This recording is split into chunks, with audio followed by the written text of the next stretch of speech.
raised his hand. He volunteered for that. So, take two. That's what we do. Take two. Take two. Uh, Glenn, I was just about to come to you. We have the Yes. restream going. Let us talk a bit about tomorrow morning. Let me bring up the slide here, and you can tell us what's going on tomorrow morning, 10 a.m. 10 a.m. We're having Winston Churchill on. Well, at least an expert on Winston Churchill.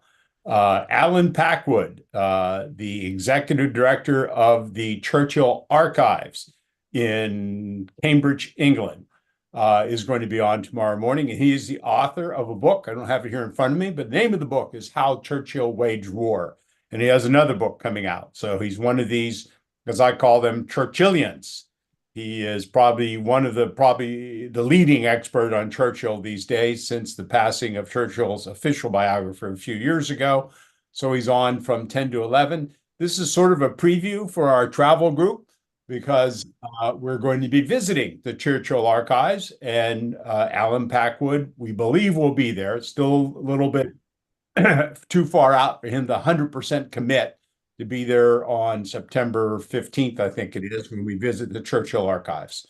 So we've got him from 10 to 11, and then we have an immediate follow-up program afterwards that is on the England trip.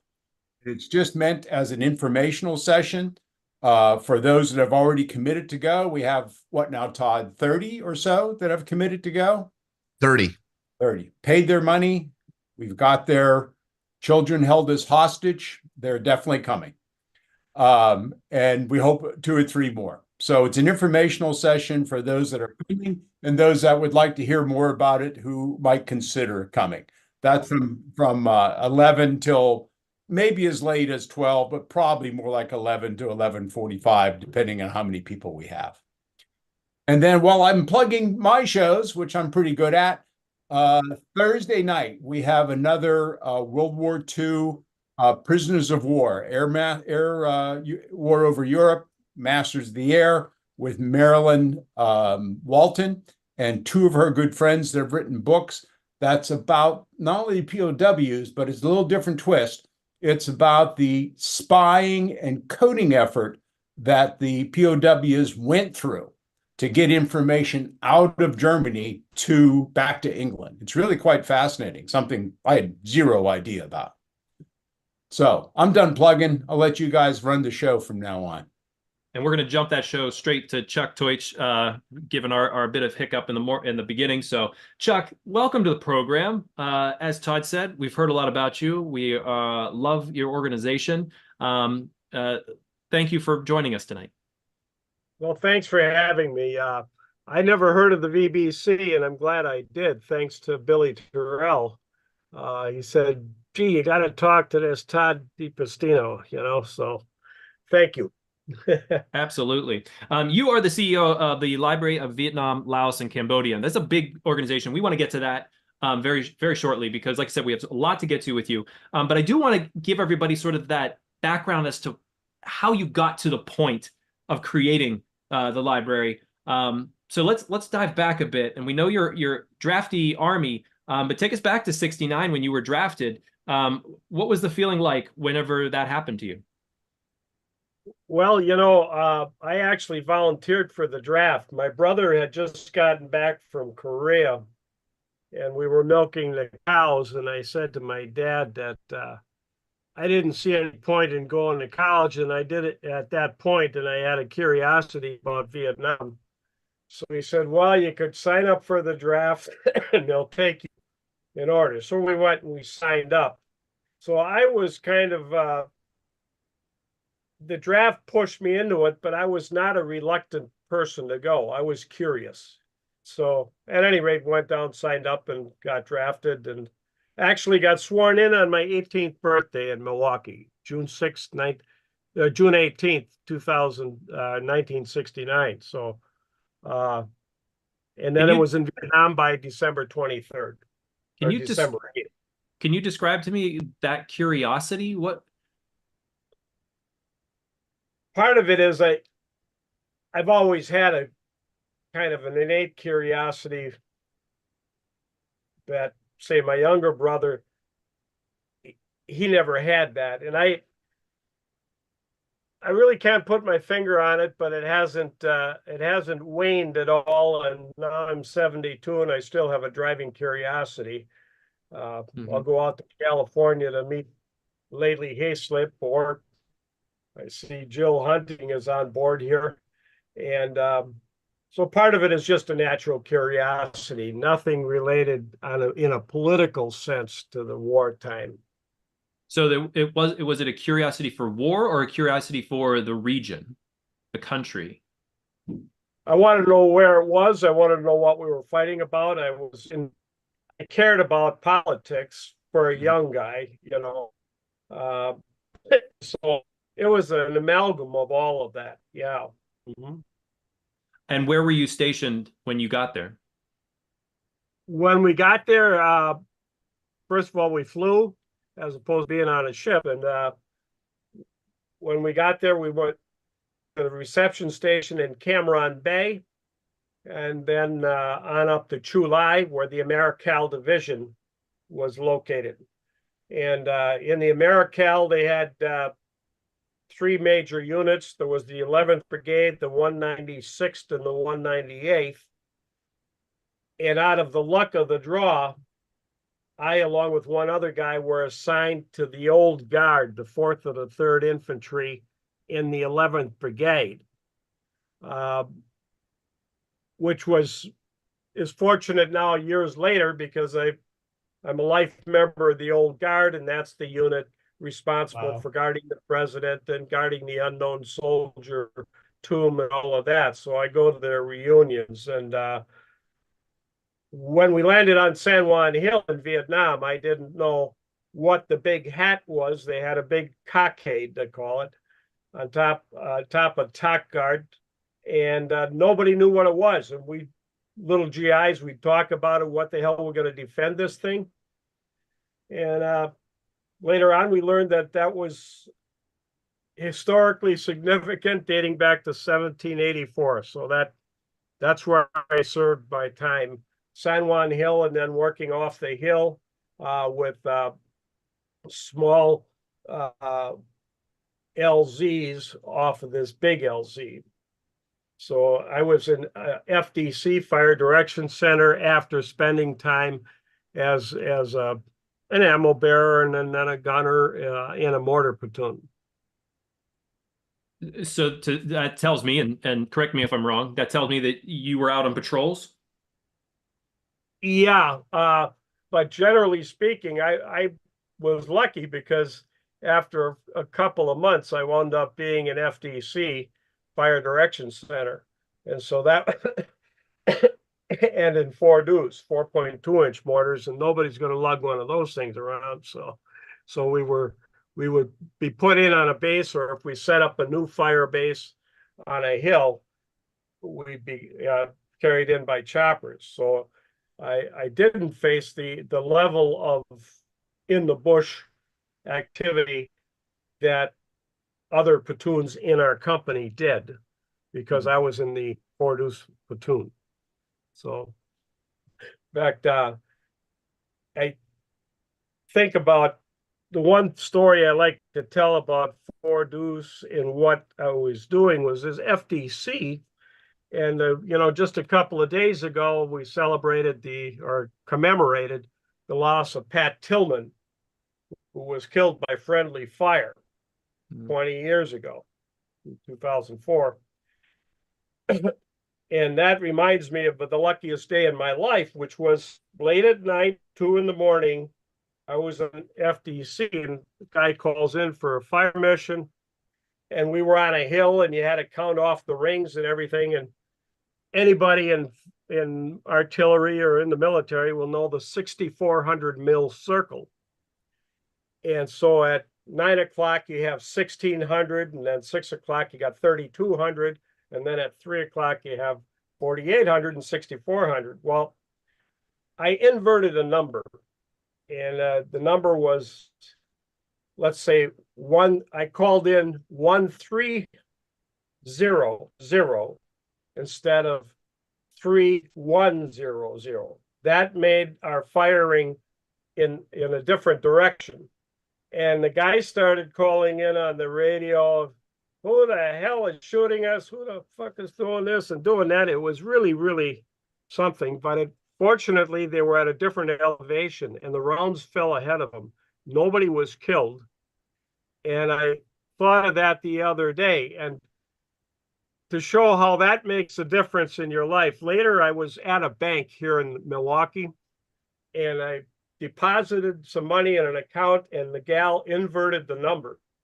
And her boss was standing right behind her. And he started getting on her about, you can't invert a number. I said, I got to tell you a little story because that can happen to anybody. That could be a lot worse. And she caught it. You caught it. My bank account's going to be okay. We can fix it. Nobody was killed. But in combat, if you're 18 or 19 years old, it can really be, it can be deadly. So for the guys that were involved with the Pat Tillman tragedy or all the other friendly fire that occurs, I have a soft spot for that. They didn't pull me out of FDC either. So I thought they would. Was there any repercussions from that inversion? No. I was lucky. I had a staff sergeant. I think he must have liked me, but it was pretty accurate. But even if you're accurate all the time, you can make a mistake. And a mistake in war is deadly, as everybody within earshot of this program knows. Mm-hmm. So during that year that you spent in Vietnam, it seems like it was overall a pretty straightforward tour. Yeah. Mm-hmm. Your curiosity going into it, was it met? What did you come away with Vietnam understanding about your time in the Army, your time in Vietnam? Not much, which is why I wound up going back. We didn't, because in my particular unit, every experience is definitely different, but we didn't really meet the Vietnamese people or get acquainted with the culture. The special forces, when they train, they get acquainted with the culture and birthrights and funerals and the real nuts and bolts of what living in a village in central Vietnam in the mountains is all about.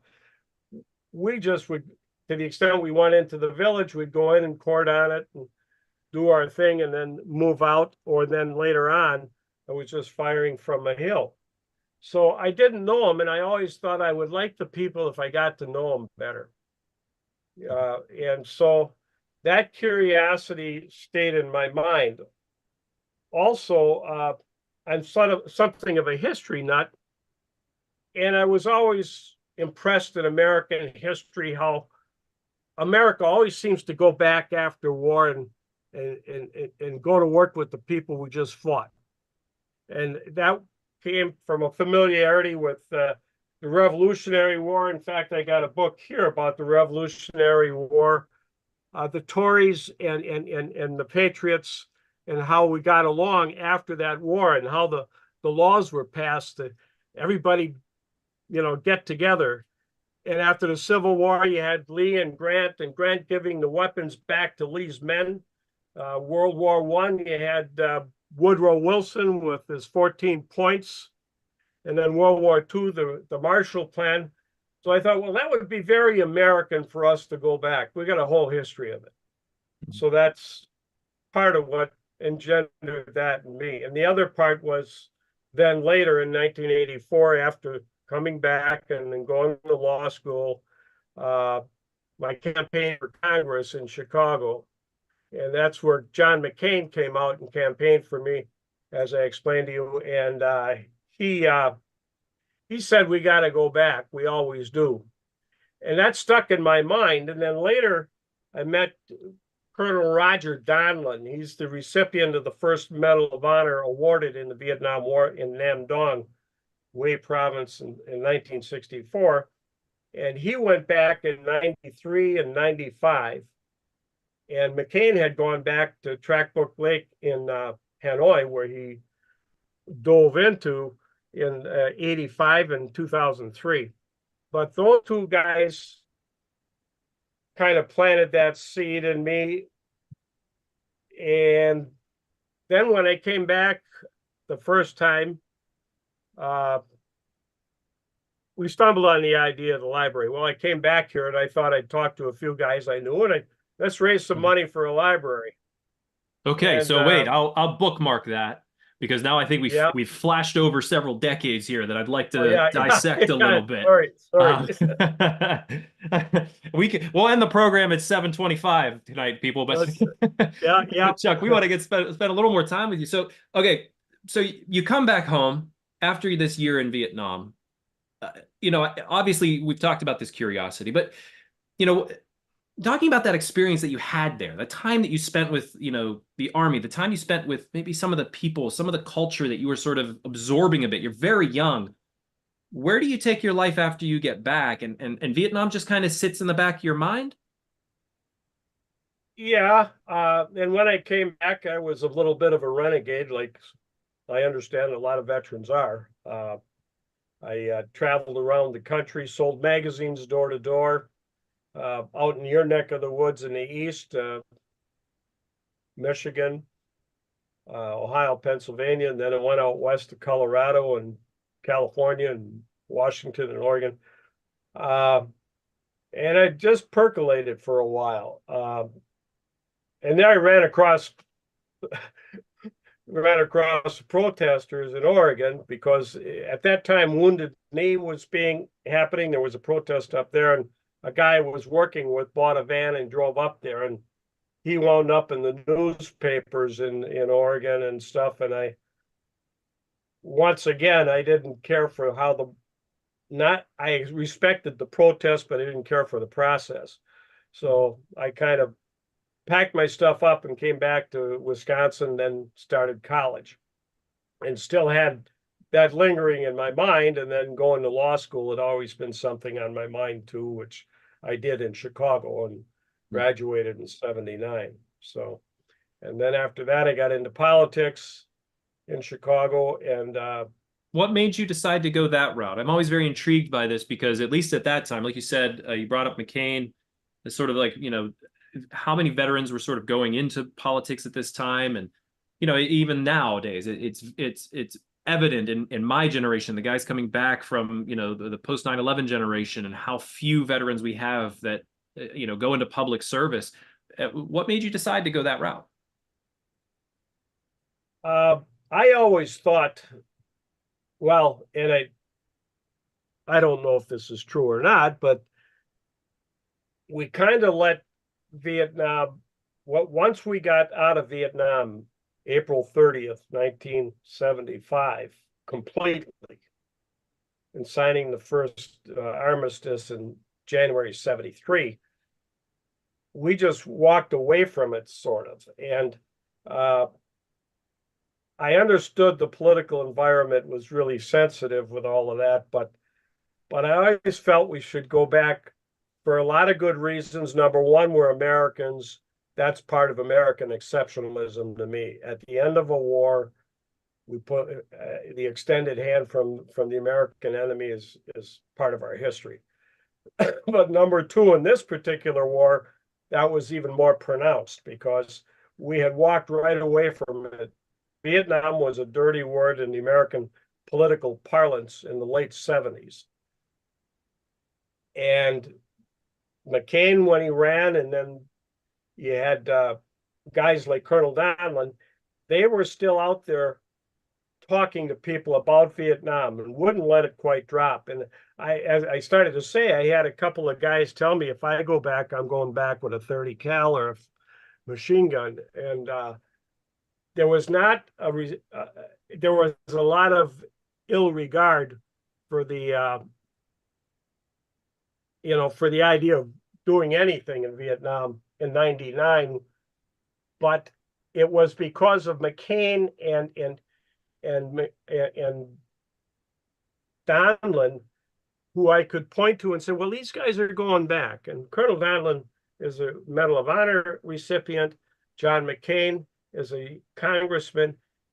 And without getting into the political dynamic of it, I could at least point to them as people that had a message we ought to listen to as veterans if we were inclined to go. And that helped with a few people, but for about 10 years, it was rough sledding, let's say, till about 2008, 2009.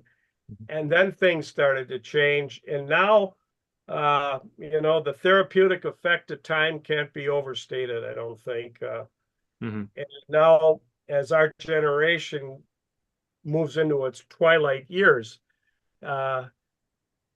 you see people that would like to go back one time yet. We've got a couple of them. We got an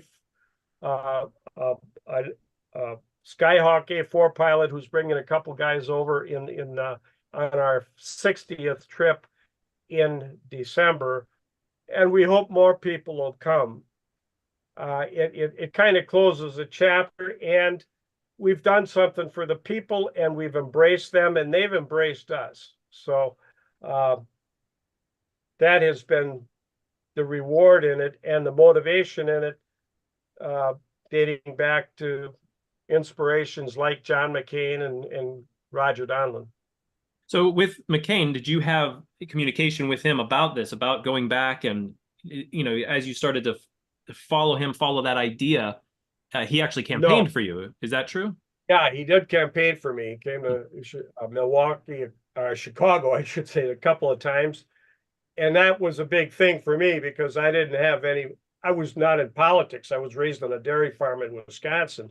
And so running for U.S. Congress in Chicago was a steep enough hill, and he was helpful with that. And he was inspiring at his speech he gave. Recently had reason to meet somebody who attended that event back in '84.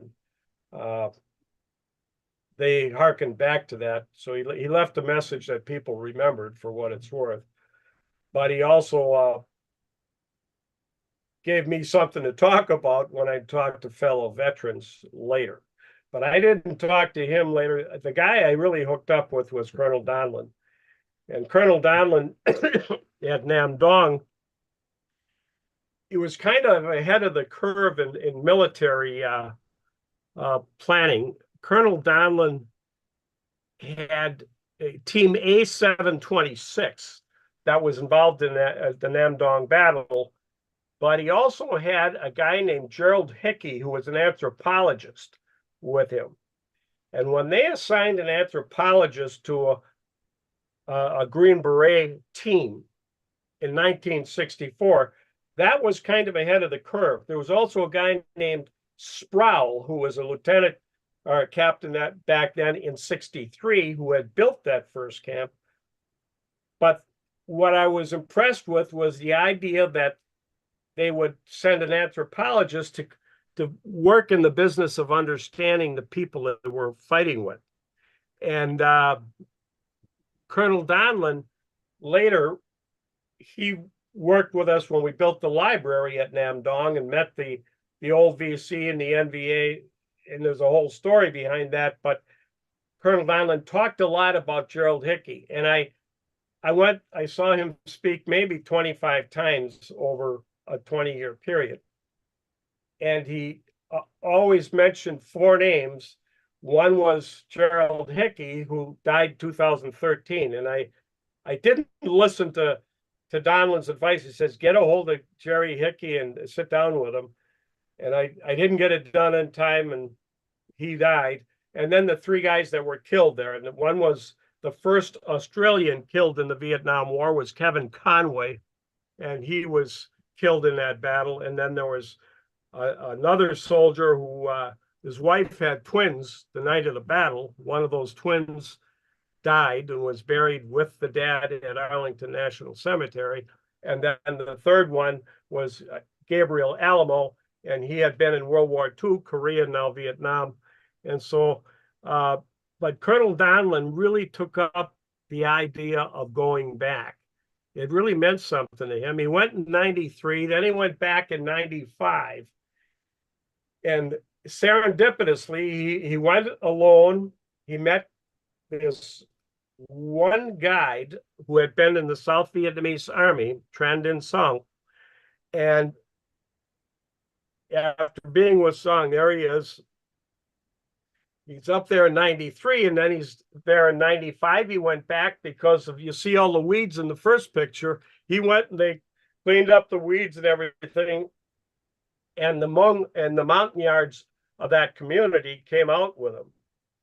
And Song, the guy that was his guide, later turned out to be the guide on my first return in 1999. So when he kept staying with the idea of returning, then later on he went back, and an Australian public broadcasting company did a reunion meeting in 2014 that we went with Colonel Donlin there. At that point, we had the library built there. In 2011, we dedicated it. But Colonel Donlin was really an important part in promoting this with other veterans. And it kind of took the I'm going to go back with a machine gun if I go back off the table, so to speak. So we never forget him, and now he's passed away here in January 2025. But so how was your bid? How did that end up? How was the what? Your bid for Congress, or your Oh, campaign? I lost. And everybody jokes about it, and I think it's funny too. And after I started going back to Vietnam, I met a couple of guys. In fact, there was one guy from Pittsburgh, Walker. Bob Walker was a Pennsylvania congressman who was running that same year I was running. And for a few years, I kept in touch with them, even though I had lost.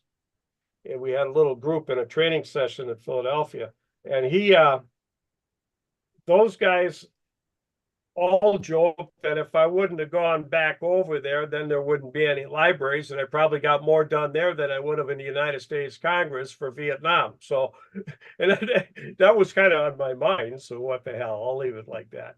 Sometimes the fates are better when you lose than when you win. A good point. Henry had a great question here, and this could be for McCain or Donlin. What was it about them that impressed you the most? Their willingness to use the bully pulpit that they had earned by their deeds to promote the goal of reconciliation and peace between America and Vietnam. And they never lost sight of that. That was always part of their message. And their deeds followed their words. They weren't just talking about it in the halls of Congress. They were getting on a plane and going over there and meeting with the people that we were shooting at each other with, and that's kind of what our little group does too. We've got chopper pilots, we've got Green Berets and everybody. We all go back and we get involved with it. And that's why we keep going back too, because each of the libraries we build, we go back again later and later and later. We've been back to Nam Dong 26 times now, and we'll be back again this winter. Mm-hmm. And what they impressed me with is the words and the deeds. So what I find interesting, Chuck, is that your time over there in Vietnam, you don't seem like you had any sort of hatred for the Vietnamese, for the battles that you were in or the conflicts that you got yourself into. You seem to have that curiosity overrode any other feelings that you had as you came back, and that is what continued with you. It's a very interesting thing that I have not heard from a veteran. Yeah, actually, that I hadn't thought of that way, but actually, it's a good observation. The curiosity never waned, even in spite of, the war. I mean, and I have to think about that, Sean. So, going up to sort of your first time getting back over there, what led up to this point? Did you already have the idea for the libraries to start, or was it your first time back that sort of necessitated that idea of, I need to see what I can do to help out these communities? The first time I went back, I bought a round the world trip, and I had a visa for Vietnam, but I also bought a visa for China, and I had a visa for Russia, and I was going to go to Malmedy in the Ardennes, and I was interested in massacres and war. And my unit, the 11th Brigade at least, was the first, can't remember, first of the 20th and 11th Brigade was the one that was involved with My Lai. So it was kind of an indirect contact with My Lai, and I wanted to get to My Lai. That was number one for me. And number two was to get to meet the People's Committee and the VC that fought where I fought. And that's why when I went over there, I didn't want to travel with other GIs and stuff. No knock on that, only that I didn't want to get preoccupied in conversations with other GIs when my target was to learn about the Vietnamese people and what's been going on since the war. So in doing that, when we got over there, the idea of libraries was not close in my mind at all. I didn't go over there with a mission. Went over there on a mission to do something, but could have been anything. But when we got into a meeting, it was Song, this Arvin MP, Arvin Air Force MP, who was my guide, who when we talked, what happened was I bought 2 baby water buffalo for the poorest people in that village. And so they thought, then there was a big storm, and there was a story in the South China News when I got on the plane in Hong Kong for the last leg to Vietnam that nobody was going to be allowed in central Vietnam. So I was afraid I wouldn't even get there. When I did get there, other tourists were stopped, but because I was alone in one GI traveling with a fellow Vietnamese soldier, they let us through, and the People's Committee didn't expect I'd be able to make it. Well, when I got there, because they hadn't ordered these 2 baby water buffaloes, they had to send to Da Nang, which is at that point about a 5-hour trip. So we got there, we talked, I had a little plaque made up and had it translated actually by a Vietnamese student here at Marquette University. Given that, we nailed it up. Now what are we going to do? We got to wait 5 hours for these water buffalo to get there. So, well, I know what we do in America. We got a case of beer when it rains on and we can't work on the farm. So they went and they got case of beer after case of beer. We all got drunk. But the conversation flowed. My translator was really excellent. He was really tired after that day because and then people started asking about what they did during the war. Where were you? Where were you? And all of that. And then later on, we got talking about what could I do for you? I had the rest of this trip around the world planned, remember. Flying from Saigon to Beijing was the next leg of the trip. And they said, well, this bridge is out here. And we'd heard about this bridge, and it was an important bridge for the local community. I said, well, I don't know about a bridge because I didn't see how I could do it. But Song said, my country needs libraries. And he had the idea, and I said, that's what we'll do. It'll take us a while to do it, but we'll do it. And then that night, they put together a little lunch, and they played a song, and this sticks in my mind too. I call it Auld Lang Syne 69 or 99. Auld Lang Syne, the song, they have karaoke is a big thing in Vietnam, and that's all they had. And this was in a remote, dirty old village, but they had more beer, and they put on Auld Lang Syne in Vietnamese, but we tip a cup of kindness then, and that's what the chairman of the People's Committee, this communist guy, put on his first meeting with an American since the end of the war, according to what he said. This was in '99. And that really has stuck with me. In fact, I've got that in a presentation because it showed kind of the place you got to start at if you're going to reconcile and get back together after a war. And he had those feelings, and so did they, and so did all the Vietnamese we met. Were remarkably warm in greeting us and everything. And I'm sure you've heard that from everybody you talk to, because there's something intrinsic in the American and Vietnamese psyche that is simpatico. You know, there's an empathy, there's understanding that's unspoken, and it's an amazing thing. It makes the war on reflection that much more sad, because you find out that there really shouldn't have been a reason for the war.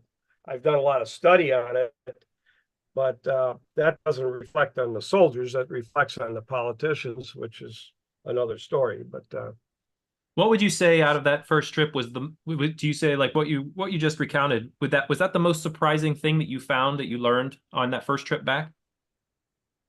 That simpatico? Yeah, simpatico, yeah. And that was and I saw that being part of a future where I was going to come back more right then, you know. And then a few years, the next year, I came back, and of course they had never done a contract with an American on anything, and that was before they had this current licensure body that they have for building buildings and public facilities. So when we were down there working with the People's Committee, again with Song, my guy, and these guys, we spent 5 days drawing a contract. And that contract we still use now. We just started 2 new libraries in Bang Ding province, where the 61st Assault Helicopter Company was located. And those actually are being funded. One is funded by the Vietnam Vets Against the War, which is a little bit apart from politically, but we join in terms of what we'd like to do for the kids and people of Vietnam. So we leave the politics off the table and get our common goals together, which is as much part of what we did over there that we also have to do here, you know, and we do, you know. So I was glad to see the VVAW guys coming through too. So you get back after that trip, what was the logistics like of trying to, now you had a new mission, but I mean, I wouldn't know the first thing about, hey, I'm going to go build a library in, Zaire. Like, well, that was also another money-raising factor. I was going to have to fund it myself, because understandably there would be a skepticism first of all, it's a communist government, and at that point even more communist than it is now. And also the logistics of it, like you say, wire transfers now are easy. You can go to the bank at 2 o'clock in the afternoon, and by 2 o'clock the next morning they'll have the money in the account, and they can call me, we can talk. But in 1999 you didn't have that, and so it was a bit of a challenge.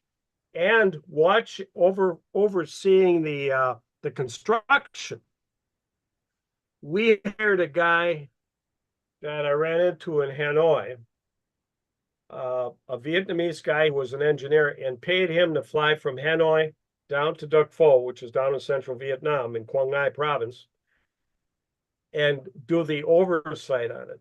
This is to make sure that it's a 4-bag mix, not a 3-bag mix, to make sure that the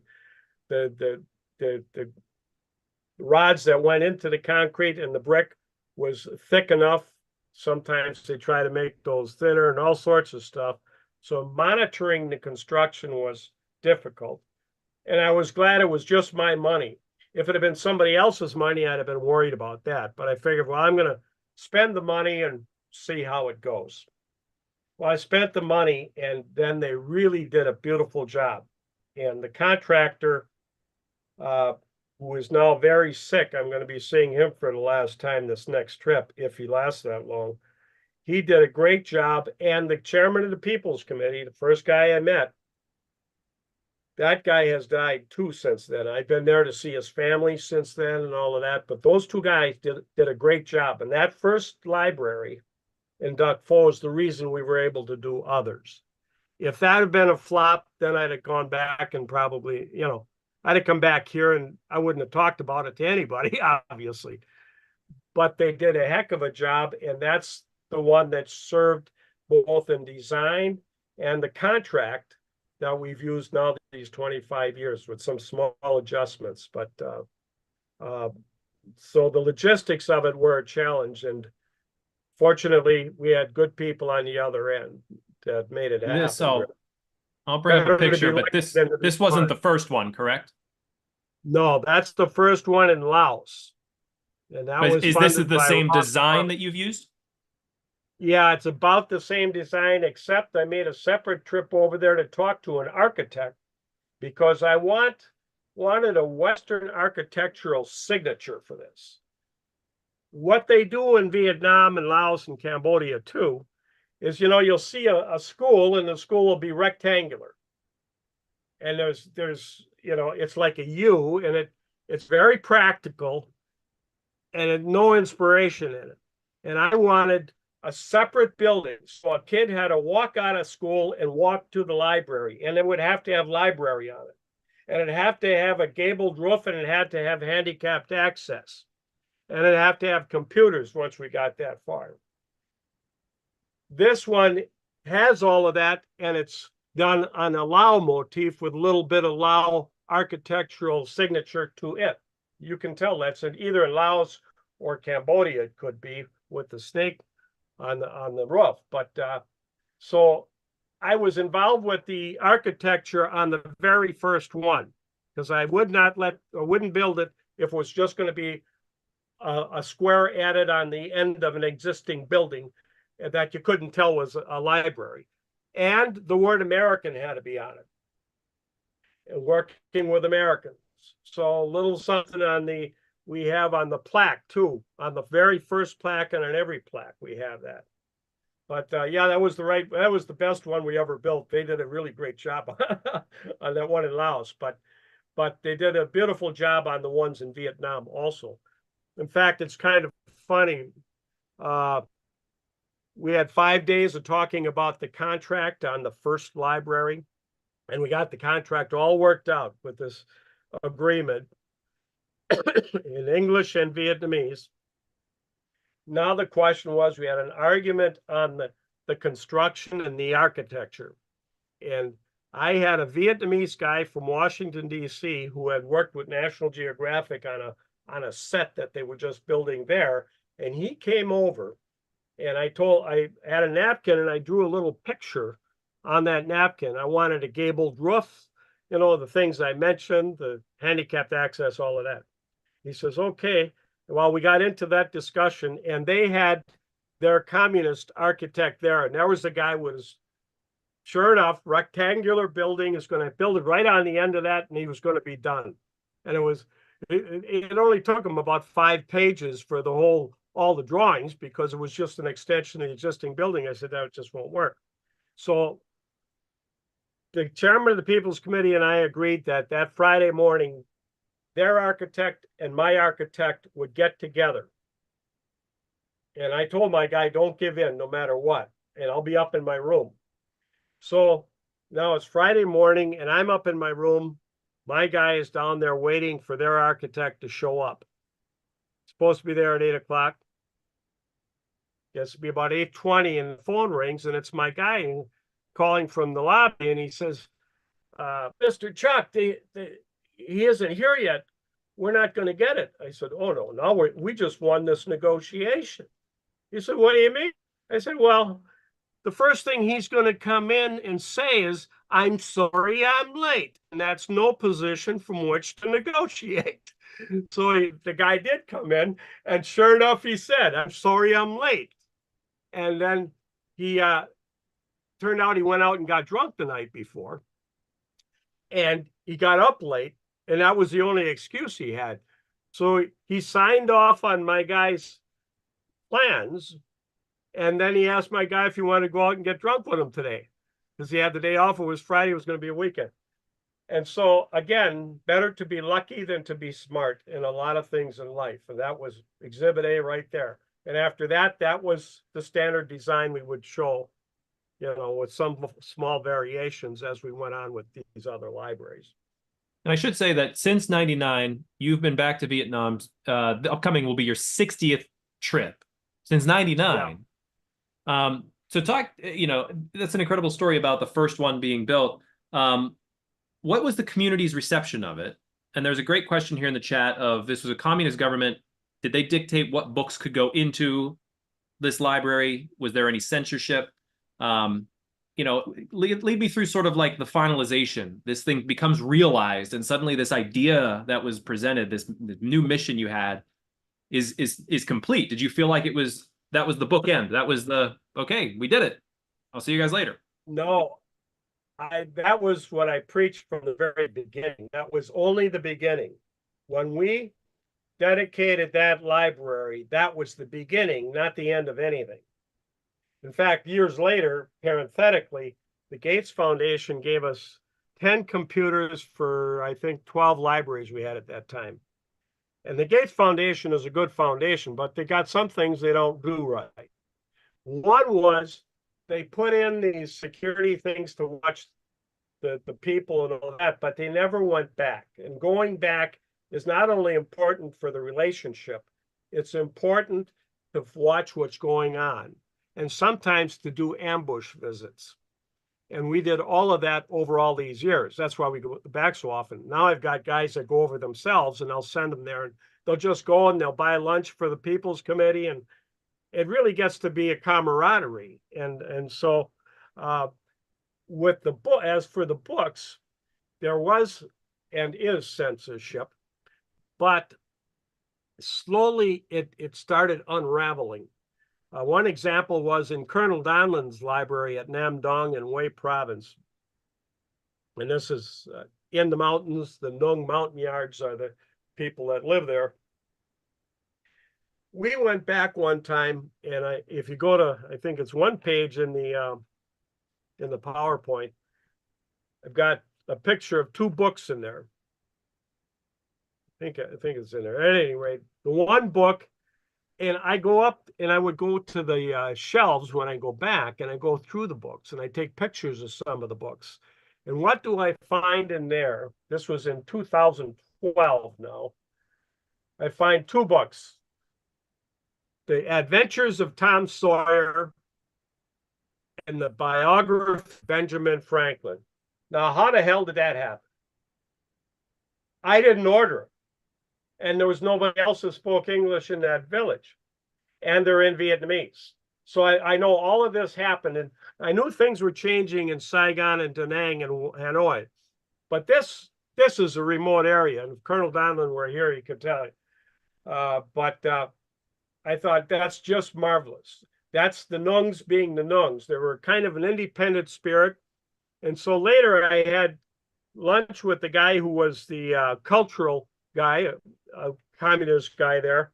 I says, I got to ask you, what did the war cost you personally? He said, it cost me my ability to be an artist and my love to read. And he took me to his home in Nam Dong and saw these books. And that's where I found another book about Missouri, the state of Missouri, because we had friends in Kansas City, and that's where Colonel Donlan lived. He had looked that up. He set his mind to work, and they did all of that independently. And there are other examples I have all the way around the country. We have one library right across the river from China in Lao Cai province up north. And that library, when we were going to first build it, I didn't have that. At that point, I had to have a permit. It was about 2003. And so I went to the permit body in Hanoi. I said, I want to go build one in Lao Cai because I met a guy.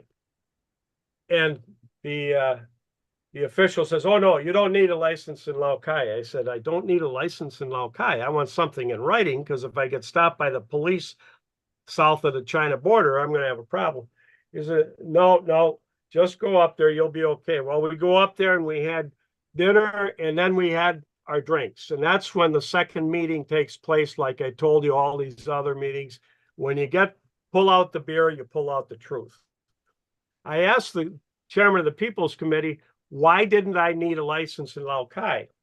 And there was freedom with books. There was different types of things on the shelves there where we did go.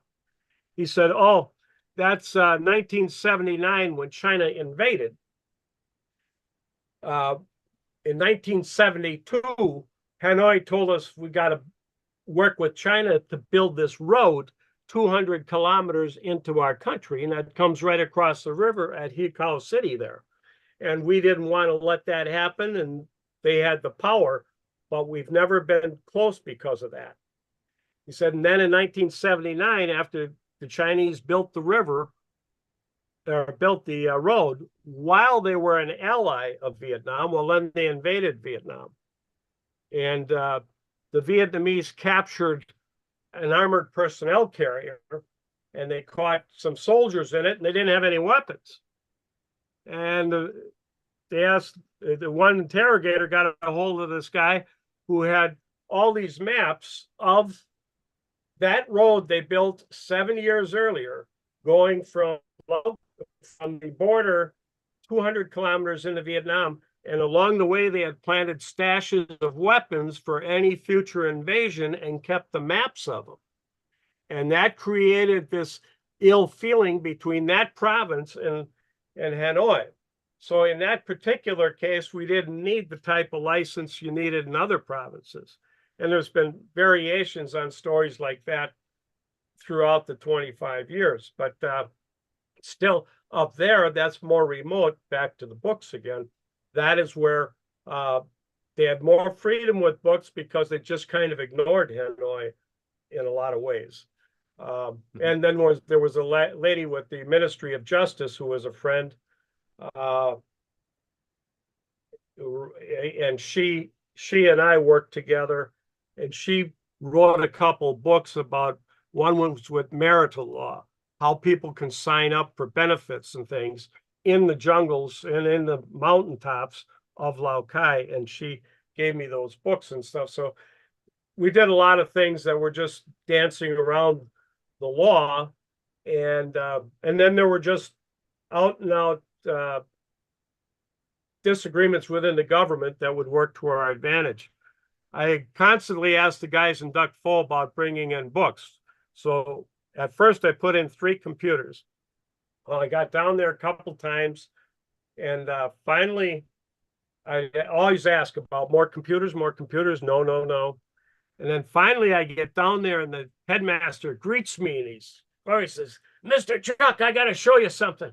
And so he rushes me off to this big room. It's got 25 computers in it with kids plunking away at it. This is about 2006. I said, where the hell did you get these?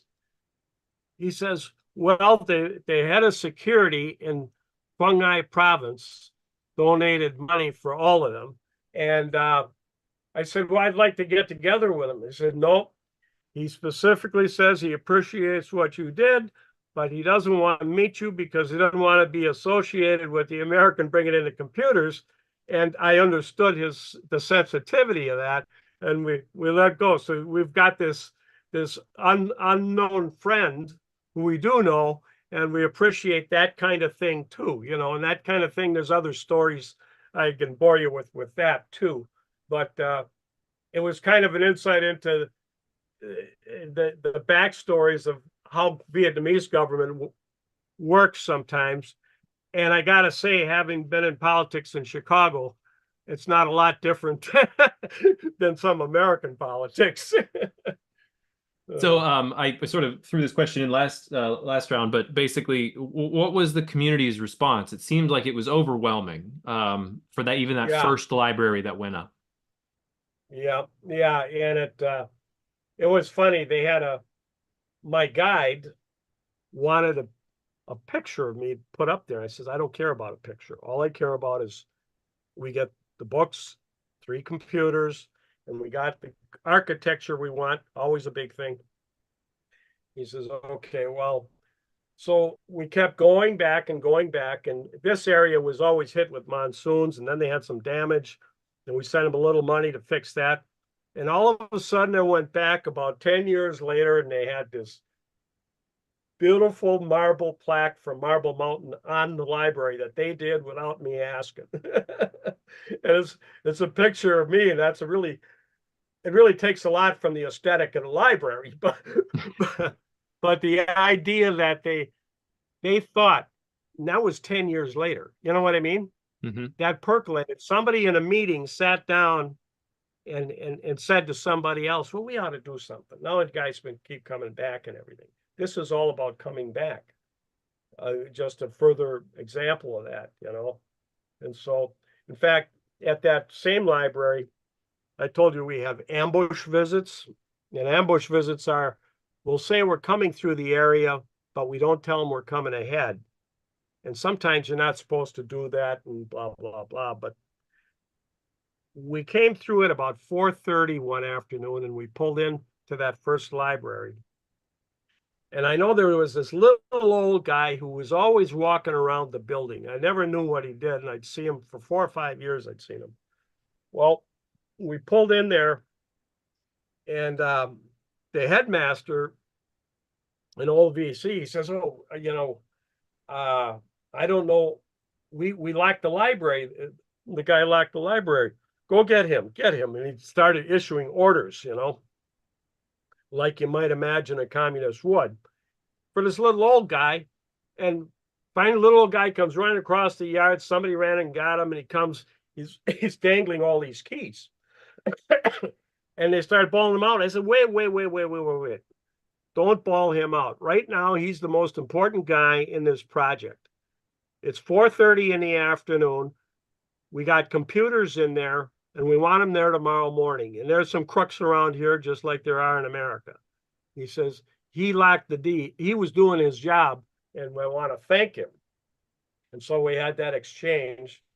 And then we went into the library and talked and stuff. Then we came up, and I'm getting back in the van, and the guy pulls at my shirt like that, and he says something in Vietnamese. And my guy's song says, this is Mr. Hung. He'd like to say he will protect our libraries, the way the translation came. And I said, was it plural? Like it's ours? Yeah. The plural was important to me because that showed me he had a little stake in it. That's what his job was. And telling him that he did a good job that one time was a big thing for him, as it should be, because it was from the heart. He was the most important guy. I wasn't the most important guy. I could build libraries all over Vietnam, Laos, and Cambodia, but if we can't protect them later and take care of the stuff that goes in them so kids can walk in, we haven't accomplished anything. We're going to continue on. I'm going to bookmark here. I love using that pun, especially for tonight, for whatever reason. Just yeah, works. Right. It fits. We're going to take our little station break here. For anyone joining us, and especially if you're joining us for the first time, this is the Veterans Breakfast Club. Our mission is creating communities of listening around veterans and their stories to connect, educate, heal, and inspire. We're happy to have you all with us this evening, and we're also thankful to our sponsors. The first one being tobacco-free Adagio Health. They are dedicated to preventing and reducing tobacco use, educating people about tobacco hazards, and advocating for healthier places to live, work, and play. You can find out more about tobacco-free at their website, tobaccofree.adagiohealth.org. Thank you so much for your continued support of VBC. We also like to thank UPMC for Life. They can help you make sense of Medicare, get the answers and information you need, such as how to choose the Medicare Advantage plan that's right for you. UPMC for Life has plans designed for veterans by veterans that can save you money and get you more benefits. You can view all your plan options by going to upmchealthplan.com/Medicare. Thank you, PMC for Life, for your continued support. As I mentioned a little bit earlier, before our little technical hiccup, we have our VBC magazine. This is a really wonderful read that you can get in the mail for free. Comes out quarterly. This is our most recent issue. So make sure that if you don't get it, you send us your address. You could send that to the email there on the screen, Todd@veteransbreakfastclub.org, or to me, Sean, SHAUN, at veteransbreakfastclub.org. We'll be happy to get a magazine out to you, and future magazines as well. We also have a survey. It's a quick one. It takes about 2.5, 3 minutes, but we watch it very closely, and we like to know what you're thinking of our programs, maybe how we can be better if need be, or if you have ideas for future VBC Scuttlebutts, we're always open ears on any ideas that we may or may not have ever covered in the long time that we have been providing these wonderful programs. So we will put that link to the survey in the chat. Also in the chat, Todd found that song that you were talking about, Chuck, and he put a YouTube link there in the chat. What was the name of that song? Not Auld Lang Syne. Yeah, Yeah. Auld Lang Syne. Auld Lang Syne. Oh, really? Yeah. I'll be darned. That's great. I always wanted to be able to play that on PowerPoint, but I don't know how to do it. So I got to get some expertise here that's a little younger than my 72 years, you know? Well, yeah, if you're for our viewers, if you'd like to hear what that, because it seemed like such an essential part of that story. If you'd like to hear that song, go ahead and click that link. Also, we talked a bit about our World War II trip earlier. We will have an information session tomorrow morning at 11 after our program. Please join us then if you'd like to hear a bit more about it. And as we said, 10 a.m. tomorrow morning, right back here, just like our old coffee hour. We used to do that on Wednesday mornings a couple years ago, but we're going to be doing it 10 a.m. tomorrow on Tuesday morning. And then Thursday night, we talked about also, this is the Stalag Luft 3 Masters of the Air. This continues for Thursday night, 7 p.m. Continue to join us Thursday nights for Glenn's amazing program and all the amazing guests that we continue to have wrapped around Masters of the Air and the 100th Bomb Group. And then coming up May 6th, Todd, do you have anything to say about our open conversation coming up on May 6th? Yeah, please do. If you have a subject that you'd like to discuss, I mean, I certainly have my own list that I'm going to be keeping. Please let me know. You know, send me an email. You could put something in the chat here. You could always call. Yeah, we really want to commit to keeping open conversation once a month. So come with your questions, come with your topics, and we'll see you then. Fantastic. And now, thank you for our nice little station break there. I want to get back to you, Chuck, because the building of the first one, you know, this becomes a much bigger organization, and I'm interested in how that sort of developed. Before we get to that question, there was something put into the chat from Brad. It's a great question, Brad. How do the libraries that you helped to create, how did they differ from the libraries that were already in Vietnam? Okay, that's a good question, because there really weren't libraries in Vietnam except for at major universities in Hanoi, Da Nang, and Saigon. In fact, the VC general took me out into a rice paddy, and they would have speaker phones on telephone poles over rice paddies. And one of the challenges we had, as it was explained to me by an NVA soldier, was to get people to go to the libraries, because these little reading rooms they had before were always considered blowhorns for Ho Chi Minh. You had either the speaker horns out in the rice paddies when they'd be working, they'd have to listen to this stuff.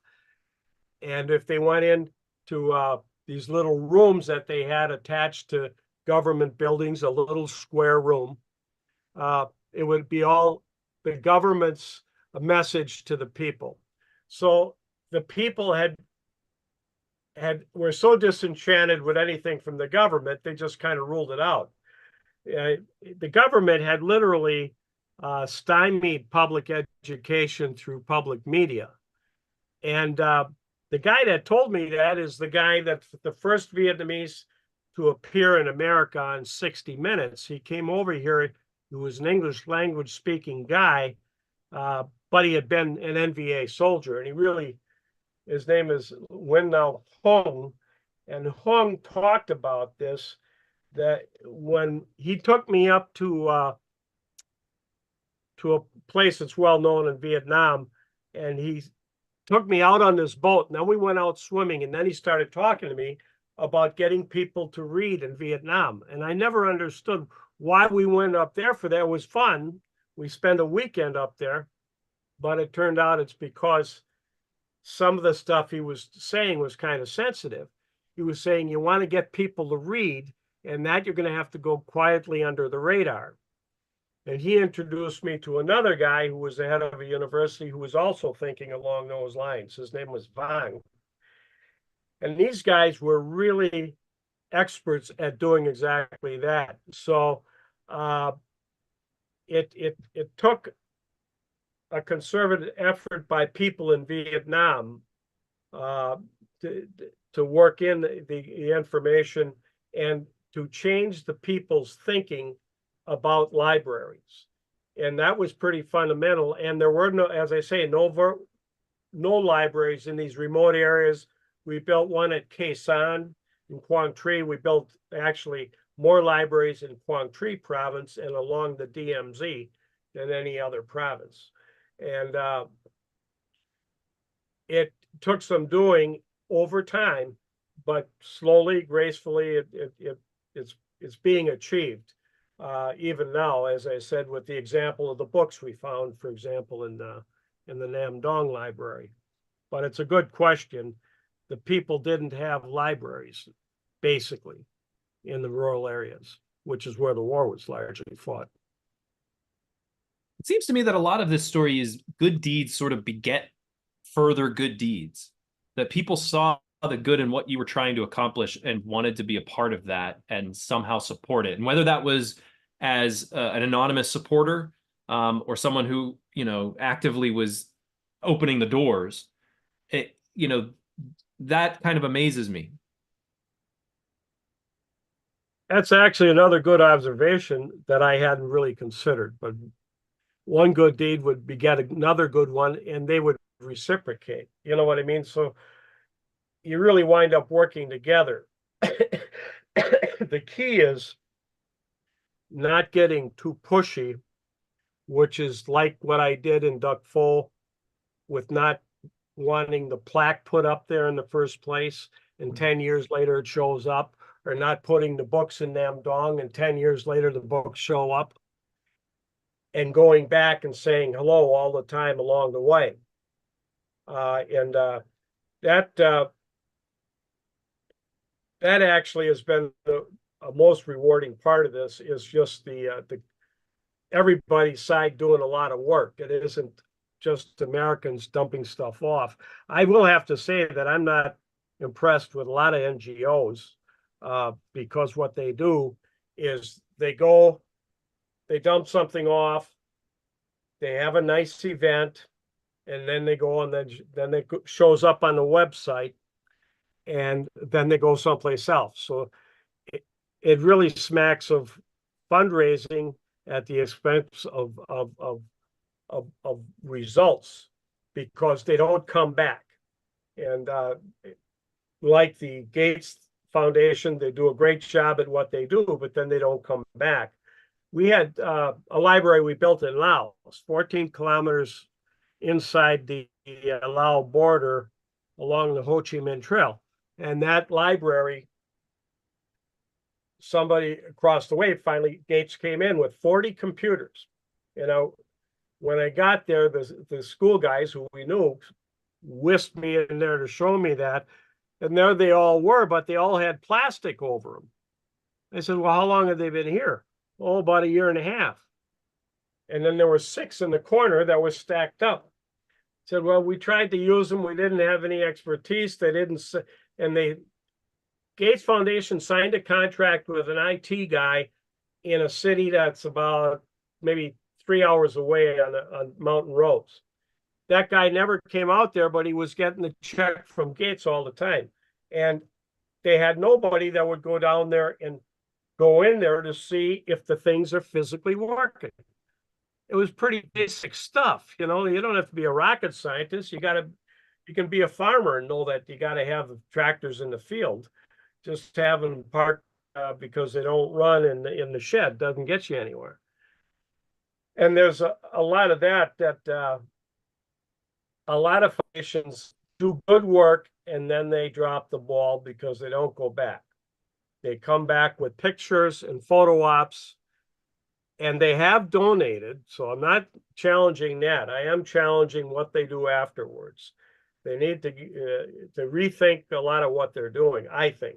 I mean, we're just a small peanut operation. I know that, but but that's been a repeated problem we've run across. Well, peanut operation, but how many libraries have you had built? We've had 45 built. Now, there's 5 of them that are not running right now. And of those 5, one we talk about, build something with the communists, and it turns out the Catholics were more of a problem. We had a Catholic parish in Kinjiang province in the Mekong River Delta. Guy built it, and it was really well run for a while and everything, and there's a long story behind it. I went to see the Archbishop and complain about this new priest he put in. Now they've leveled that one, and they made an old folks home for priests that are retiring where that library was. So, and we've got another one in Vinh Long in the Mekong Delta where they didn't follow up on it. And then a couple in Laos. In Laos, we had a different problem, and that was the threat that we were trying to develop an anti-government militia in this remote region. And China is building something called the Belt and Road, and it's going right by that village in the mountains in central Laos. And after a time, there's a long story behind each one of these, but that one is not running now, but it was beautiful. We had it done. We had about 30 Hmong people come over from America who donated money to build it, and we never got it open. So it's not all hearts and flowers. We do have a couple of failures, but most of them have been very successful, but that's a couple that aren't. We have one at My Lai that is really successful, and we had some challenges getting it in politically, but that's the best one we go to when teaching English. Every time we go over there, we got people that go down there and teach English, and that's at My Lai. And we always stop at the My Lai Memorial when we go there so that nobody forgets that. So kind of mixing a little bit of the memory of the war, but then looking toward the future. So John had a question in the chat. How often are new books sent to the libraries? Do they get books from the New York Times best-selling list? No. These books, New York Times best-selling list might be okay for the major universities now in Saigon, Da Nang, Hanoi. But in these remote areas, it'd be like sending them to a grade school or a high school. You know what I mean? But we do get new books there because we buy new books all the time. And when we go again in November, we'll take boxes of books that are funded by people that send us money, and then we take pictures of them with the books. And we also give scholarships out to the kids. You probably saw the scholarships for Nam Dong in the PowerPoint. And we go to each of the kids and each of the libraries and give them scholarships. And so we take books along with scholarships each time we go back. And that's another reason to keep going back. And I have let's see, a couple more questions for you. And I'm going to bring up my screen here because I want to point everybody to your website. So at what point did this then sort of blossom into, the Library of Vietnam, Laos, and Cambodia, the organization?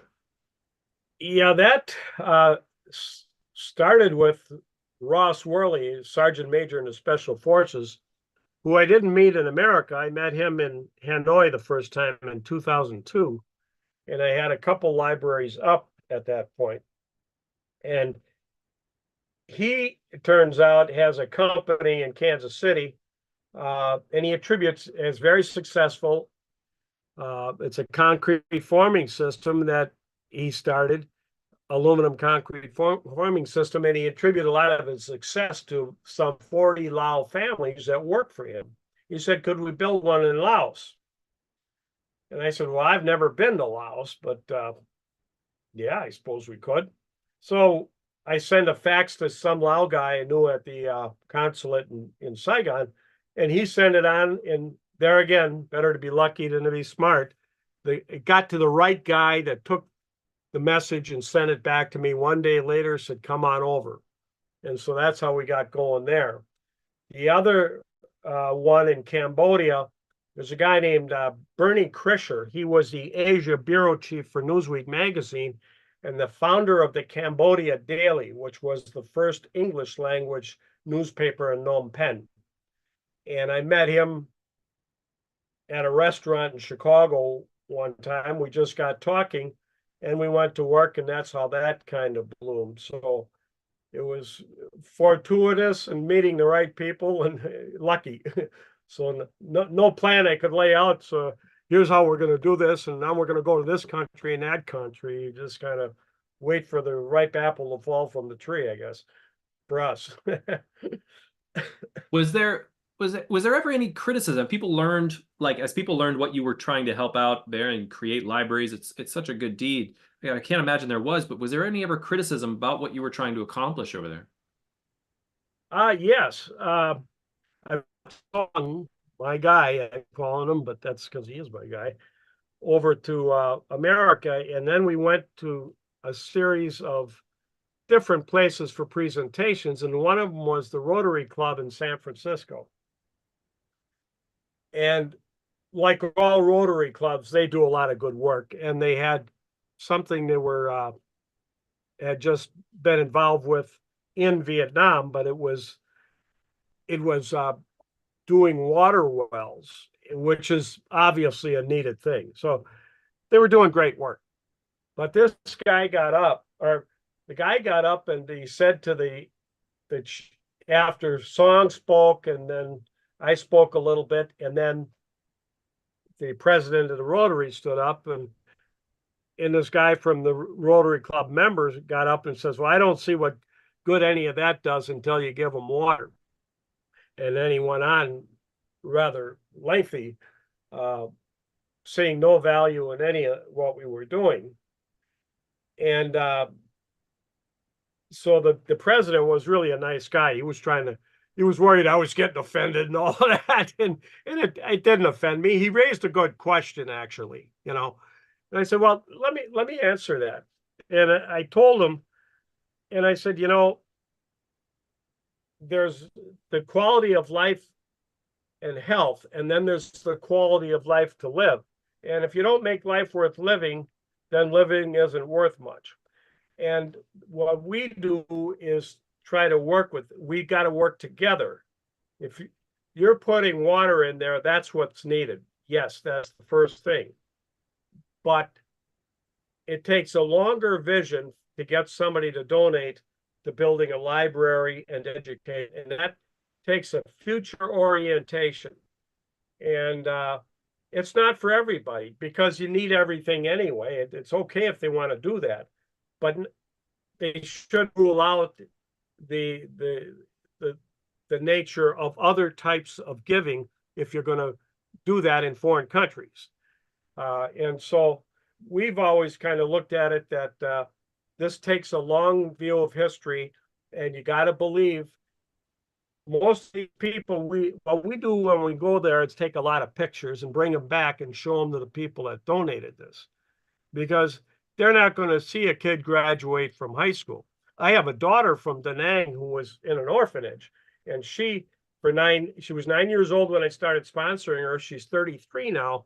Now I go back, so I see her all the time. And then she went through college, and now she has a pharmacy in Da Nang. So I saw that. But for most people that donate, they don't get to see just this fulfillment of seeing a kid getting up there and saying their ABCs in the mountainous region of Vietnam. And so that takes an act of faith to do that and vision for the future. And that's badly needed too. So it's a little different type of giving. Both are needed, you know. Speaking of giving, can people just go to your website, libraryofvietnam.com, to support your mission? Yeah, they sure can. And we got a PayPal thing on there. I guess I'm not the expert that runs it, which you'll be glad to know. But my wife, she's not here, but my wife is born in Vietnam, and she is kind of the executive director, and she manages that. And then we have other Vietnamese here in the U.S.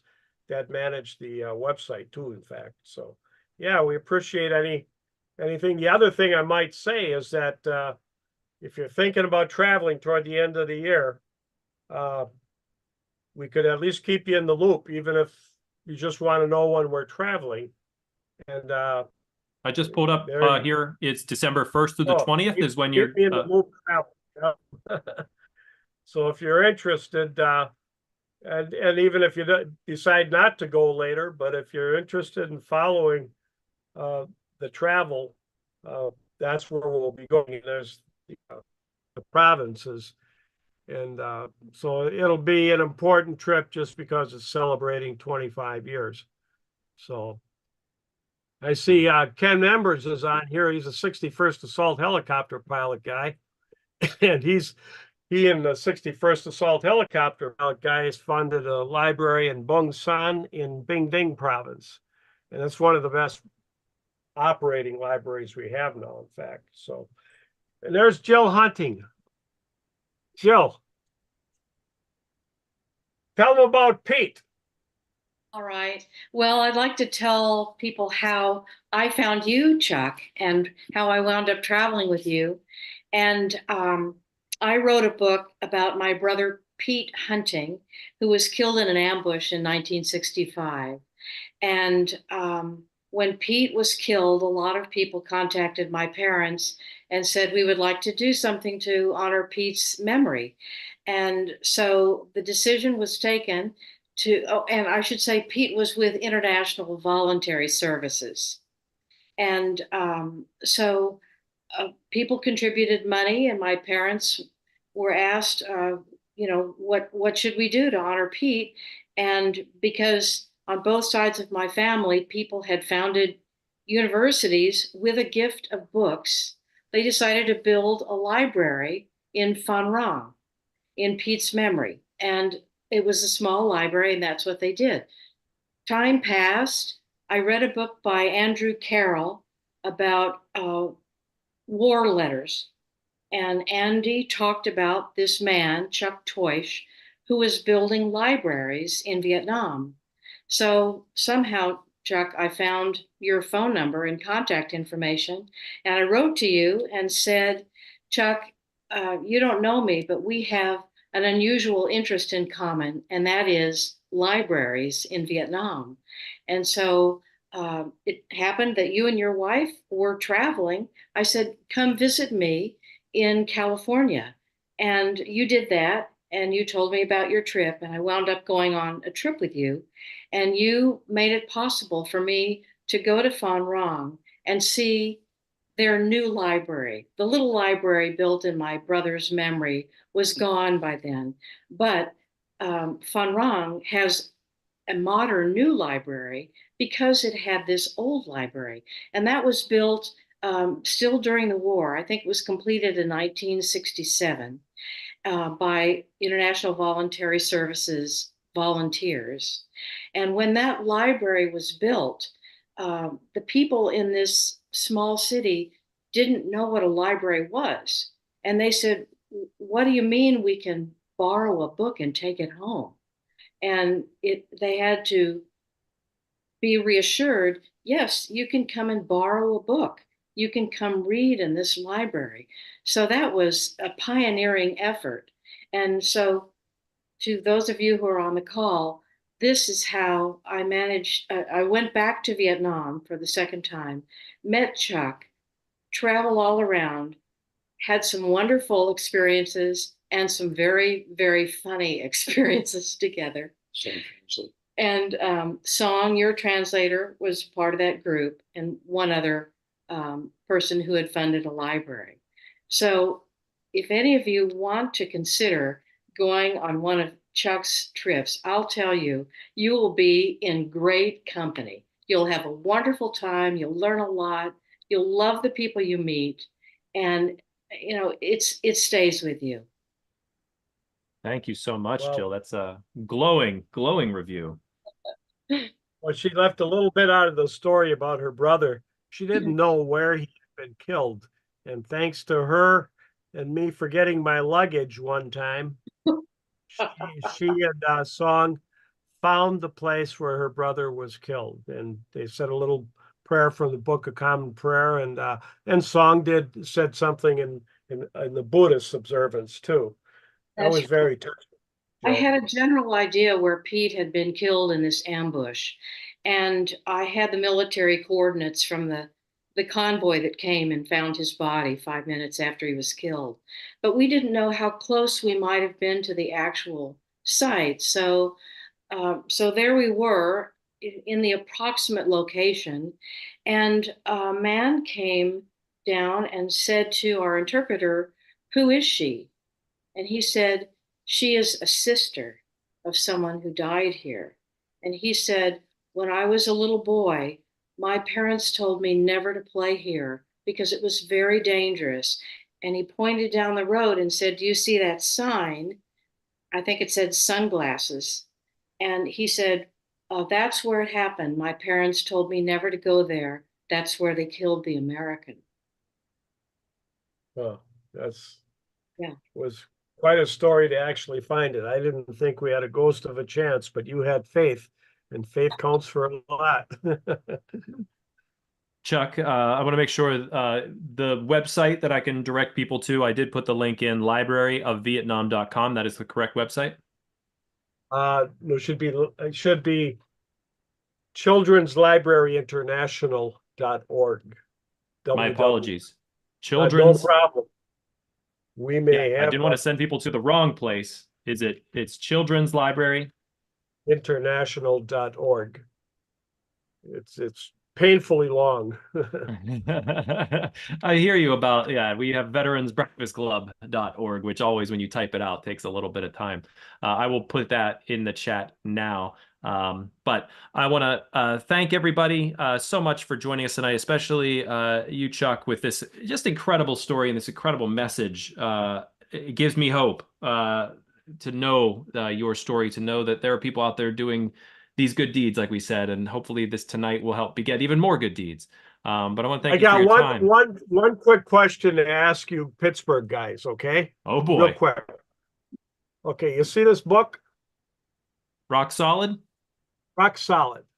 It's by a guy named Larry Klukaszewski, and it's a children's book.